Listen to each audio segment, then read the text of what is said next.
ସତ୍ତ୍ୱେ ସତରେ ମୁଁ ହେଉଛି ଓଡ଼ିଶା ମାଟିର ସନ୍ତାନ। ଏଇ ଓଡ଼ିଶା ମାଟି ପର୍ବପର୍ବାଣୀ ମନ୍ଦିର ମସଜିଦରେ ଗଢ଼ା। ମୁଖ୍ୟ କରି ପୃଥିବୀ ବିଖ୍ୟାତ ଆମର ଜଗନ୍ନାଥ ମନ୍ଦିର ମଧ୍ୟ ଅଛି ଏବଂ ଅନେକ ଆମେ ଓଡ଼ିଆ ଲୋକ ସମସ୍ତେ ପିତୃପୂଜା କରିଥାଉଁ। ତ ସେହି ପିତୃପୂଜାରେ ପିତୃଲୋକଙ୍କୁ ବା ଦେବାଳୟରେ ମନ୍ଦିରମାନଙ୍କୁ କି ପ୍ରକାର ଭୋଗ ଲଗାଯାଏ, ସେହି ଭୋଗ ହେଉଛି ଦେବରାଜ ଭୋଗ। ସେହି ଦେବରାଜ ଭୋଗ ସମ୍ବନ୍ଧରେ ଆଜି ମୁଁ କିଛି କରିବାକୁ ଯାଉଛି। ଆସୁନ୍ ଆଜ୍ଞାମାନେ ଯୋଡ଼ି ରହୁନ୍ ଆମର ସାଥେ। ଦେଖିପାରୁଥିବେ ଆଜ୍ଞାମାନେ, ଇଏ ହେଉଛି ଅରୁଆ ବାସପତ୍ରୀ ଚାଉଳ।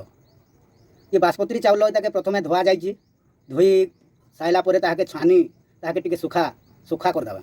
सुखा करदेला परे ताके एमती गोटे प्लेट रे रखमा। तापरे गोटे पात्र रे किछि आमे देखि पारुथिबे एटा होचे शुद्ध गुआ घिओ, खांटी गुआ घिओ। एटा ई गुआ घिओ गोटे पा चाउल रे 50 ग्राम आमे एबे देमा 4 चामच। तो आज्ञा माने देखि पारुथिबे ये हला अंजोइन। ये हला अंजोइन। ये अंजोइन सहित जेनटा कि जुआणी बोलिक हमर देसी भाषा होचे जुआणी। से जुआणी आ पानमुहुरी सौंप जेनटा इताके आमे पहला आमे तेल गरम हो जाइए। हमर गरम होला परे आमे छाड़ी दमा।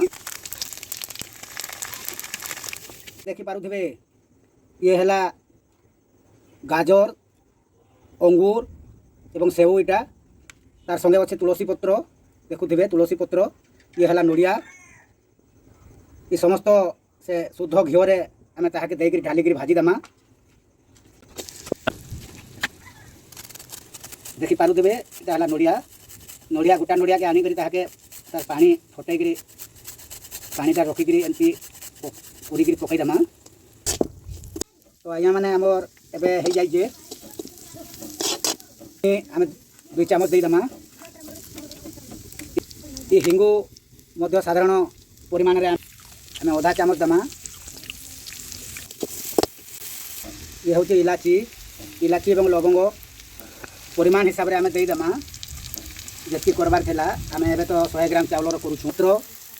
मात्र 8 ରୁ 7टा आम पकईदमा। एबे देखुन आपण मैंने देखुवे ये हूँ शुद्ध अरुआ चाउल जेनटा से अरुआ भोग ने छाड़ीदमा। पारुथिबे आज्ञा माने ये हूँ गुड़ आउ महू। तो आवश्यक परिमाण रे आम महू के 2 चामच देदमा। गुड़ मध्य आम देदमा 2 चामच। तो आपण मैंने देखि पारुथिबे ये हूँ हलदी, शुद्ध हलदी।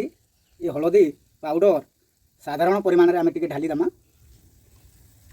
तो आज्ञा माने ये भोग जेते बेले तैयारी करबे ध्यान देबे जे परिष्कार परिच्छन्न रहिबे। मुहरे गामछा भिड़बे। आ गामछा भिड़ी ये भोग तैयारी करा जीवो शुद्ध मन परिष्कार निर्मल भाव रे। एबे आमे से भोग तैयारी चलीजे। आउ टिके हे जिबा। आउ टिके हला परे आमे तो देखि पारुथिबे एबे इलाची लवंग ता संगे काजू किशमिश मणासी फूल एवं जाईपत्र किछि 2-4टा तेजपत्र महू गुड़ चीनी सबू एकाठी करी आमे एबे कढ़ाई रे ढालीचु। ढालिकरी भोग तैयारी करी चलीचे। हमर प्रक्रिया चलीचे। भोग एबे हमर भोगटा हे जाइछे। आपण माने देखि पारुथिबे।